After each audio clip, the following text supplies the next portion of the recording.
Hari ini yang menjadi kerikil dalam sepatunya NU ya kelompok-kelompok FPI ini. Amaliyahnya sama, ubudiyahnya sama, tujuan politiknya yang berbeda.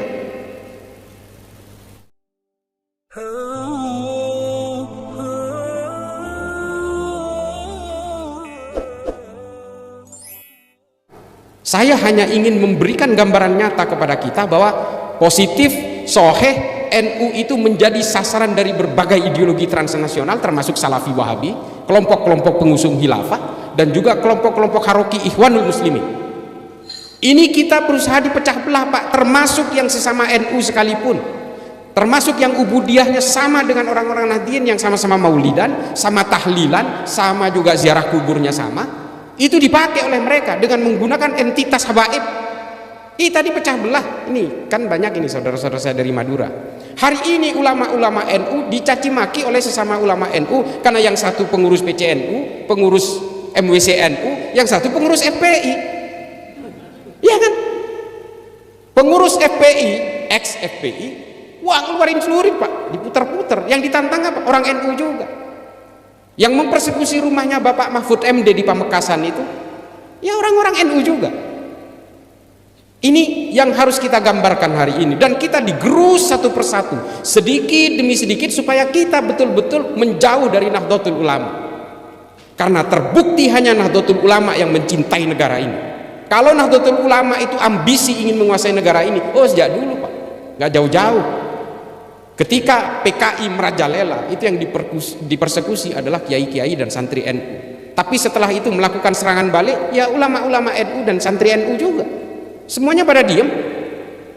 Dan yang mematahkan teori-teori janji-janji land reform dari PKI itu ya ulama-ulama NU. Makanya NU menang tahun 71. Ini harus kita sadari.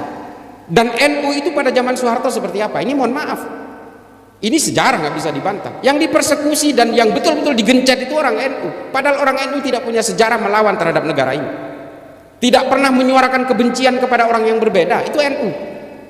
Ini ditulis tuntas oleh Phil Caruso dari Tillman University, bukan kata saya. Makanya NU itu menjadi penting di negara ini. Kalau NU tumbang, semuanya selesai Pak. Mau Pancasilanya juga habis semua, terbakar semua kalau NU sampai tumbang. Karena hanya NU yang bisa menjadi perekat di sini dan yang menjadi tonggak pasak utama dari Pancasila.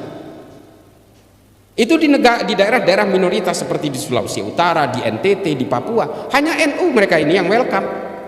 Mereka diterima kalau NU. Kalau bukan NU, oh jangan dulu. Saya mengalami itu karena saya keliling kemana-mana. NU itu adalah garansi untuk pemersatu umat seluruh manusia yang berbeda-beda. Nah mereka paham ini. Orang-orang pengusung ideologi transnasional ini paham bahwa NU ini menjadi penting. Makanya kita digerogoti satu persatu, dipecah belah satu sama lain. Dan kita nggak pernah dibiarkan hidup tenang-tenang gitu. Sampai presiden kita, Gus Dur misal, ini kan entitas mewakili representasi NU, menjadi presiden. Ketika dia diturunkan secara inkonstitusional, ada nggak orang NU yang memberontak ke negara ini? Nggak ada. Apakah datang seperti 212 mengepung Monaslimin menjadi Monaslimin? Apakah kita kemudian membanjiri Monas untuk memprotes penurunan Gus Dur? Nggak ada. Gus Dur mengatakan bangsa ini harus lebih disayangi daripada saya, dan tidak ada jabatan yang harus dipertahankan mati-matian. Itu loh NU. Nggak ada. Nah, karena NU ini kemudian menjadi penting di dalam negara ini, menjadi perekat dari Muhammadiyah dan berbagai organisasi keagamaan di negara ini, menjadi perekat dari berbagai lintas keimanan di negara ini.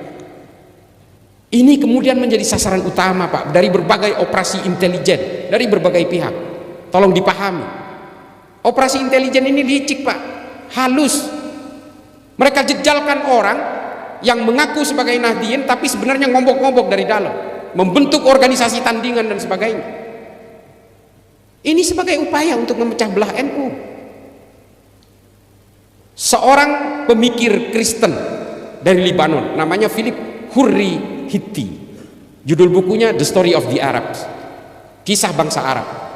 Orang Eropa pernah menyusupkan 25 orang Kristen untuk dikonversi menjadi Islam, termasuk di Indonesia namanya Snuk Horgronya. Ini ditulis oleh Philip Hurri Hitti. Philip Hurry Hitti, bukan Kitty. Dia menulis hanya untuk mencari kelemahan-kelemahan orang Islam. Dan ternyata betul, orang Islam itu paling mudah dihasut untuk dipecah belah ketika dia diberikan dengan kepentingan-kepentingan politik. Dan hari ini kepentingan politik itulah yang mencerai-beraikan kita. Persoalan-persoalan politik. Oh, orang NU ini gemarnya itu menghormati para habaib. Dibuatlah sosok habaib. Dipecah belah dari dalam. Selesai kita, Pak. Hari ini yang menjadi kerikil dalam sepatunya NU ya kelompok-kelompok FPI ini. Amaliyahnya sama, ubudiyahnya sama, tujuan politiknya yang berbeda. Ini saya berani kayak gini karena direkam. Kalau nggak direkam saya agak adem, Pak. Dan hari ini betul-betul membangun militansi yang luar biasa, yang keluar dari rel dan keluar dari basis-basis tasawuf dari ulama-ulama NU. Dari dulu ulama NU ini sudah mengajarkan kamu jangan membenci. Kalau ulama-ulama NU ini pada zaman dulu pasca kemerdekaan ini punya ambisi politik, nggak mau menerima Pancasila, jelas nggak bakal mau. Dia akan memaksakan faham-faham Islam sesuai dengan pemikiran-pemikiran Nahdlatul Ulama. Tapi apakah orang Muhammadiyah mau terima? Apakah orang Persis mau terima? Dengan pemikiran-pemikiran fikih yang berbeda. Ulama-ulama NU, Mbah Hasyim dan sebagainya ini menyadari semua ini. Lalu dibuatlah satu perekat yang menurut Ibnu Khaldun dalam Al-Muqaddimah sebagai al-asobiyah, kesepakatan bersama. Kalau satu kelompok entitas memaksakan kehendaknya atas kelompok yang lain, negara itu tidak akan berdiri. Ulama NU menyadari ini. Meskipun NU sangat mayoritas pada saat itu, Islam juga sangat mayoritas di situ, orang-orang ulama-ulama NU bisa saja bisa mendikte negara ini, mau diarahkan kemana negara ini, sangat dominan ketika itu, tapi tetap menerima Pancasila karena semua berjuang untuk kemerdekaan negara ini. Itu loh hebatnya ulama NU. Dan kita hari ini betul-betul ingin digerogoti dari dalam, dipecah belah atas nama apa? Khilafatu min hajin nubuwah, politisasi agama ini, Pak. Politisasi agama, semua ideologi transnasional itu semua punya tujuan politik.